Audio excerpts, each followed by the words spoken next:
Assalamualaikum guys, welcome back. Minggu ni kita kena hadap dan juga telan drama 3 influencer bocah. Seorang overconfident bodohkan ilmu orang lain dan sepasang lagi viral pasal isu rumah tangga diorang. Aku tak nak sebut siapa dan tak teringin pun aku nak sebut. Polisi aku, especially lah kalau kata benda ni berkait pasal hal rumah tangga orang, lantak engkau. Aku tak teringin pun nak ulas. Aku sendiri pun ada family, aku pun ada bini. Tapi bila kata aku tengok netizen kita duk beria lah, duk sibuk pasal rumah tangga orang, aku terpanggil lah untuk kongsi pandangan aku dan juga peringatan untuk kita semua. Yang influencer bodohkan 5 orang tu, yang tu aku rasa memang wajib lah untuk kita tegur. Sebabnya cara dia boleh bawa pengaruh buruk dekat budak-budak.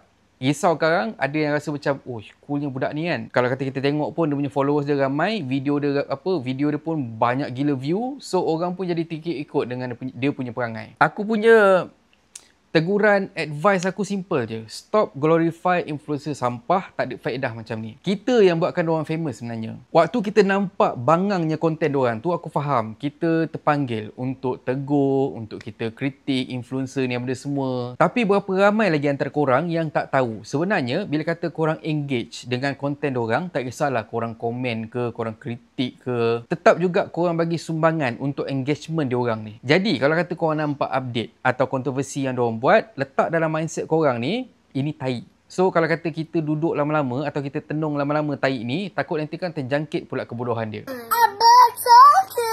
So apa yang patut korang buat? Korang just scroll laju-laju, tak perlu pun respon. Macam influencer laki bini ni bukan sekali tau diorang buat perangai. Masalahnya sangat kerap. Yang perempuan ni pula sanggup buat apa je janji viral. Termasuklah canang hal peribadi sendiri, sampaikan yang tak masuk akal pun ada. Aku dapat info juga dari orang yang pernah gaduh dengan dia sampai viral satu Malaysia. Asalnya diorang gaduh tu untuk konten je, tapi dia jadi gaduh betul sebab netizen duk support perempuan ni, lepas tu hentam member dia. So bila kata member dia tu suruh clearkan hal tu dekat netizen, perempuan ni tak nak. Sebab kalau kata dia dedahkan hal sebenar, orang hentam dia pula.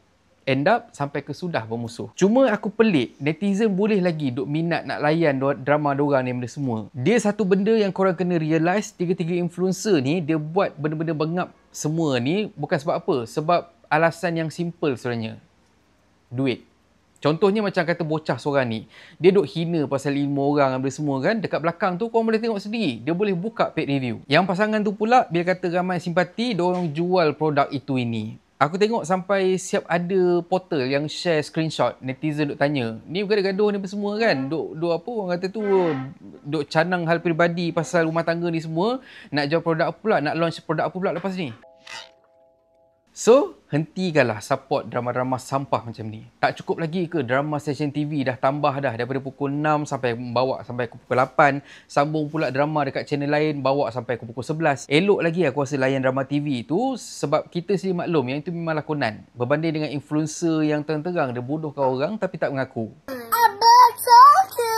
Dan bukan setakat influencer 2-3 orang ni je. Macam kita tahu sebelum ni ada pula influencer yang duk buat apa drama beria suspend apa semua. Sekali tiba-tiba rupanya benda tu sekadar konten aja. Dia mati-mati sampai sudah tak mengaku yang tu konten, sampailah kantoi barulah pergi buat podcast. Duk minta maaf satu Malaysia, katanya ini cumalah sekadar hiburan dan sebagainya. So guys, scroll laju-laju dan sentiasa ingat tagline kita, stop making stupid people famous. Ya. Dan hai kata pepantun, masuk hutan cari rotan. Rotan kenyal dibuat hiasan, yang sampah jadi pujaan. Pengaruh buruk jadi kebiasaan. Dan kalau korang suka konten dari dalam channel ni, please consider to subscribe. So thank you very much for watching and have a nice day. Assalamualaikum.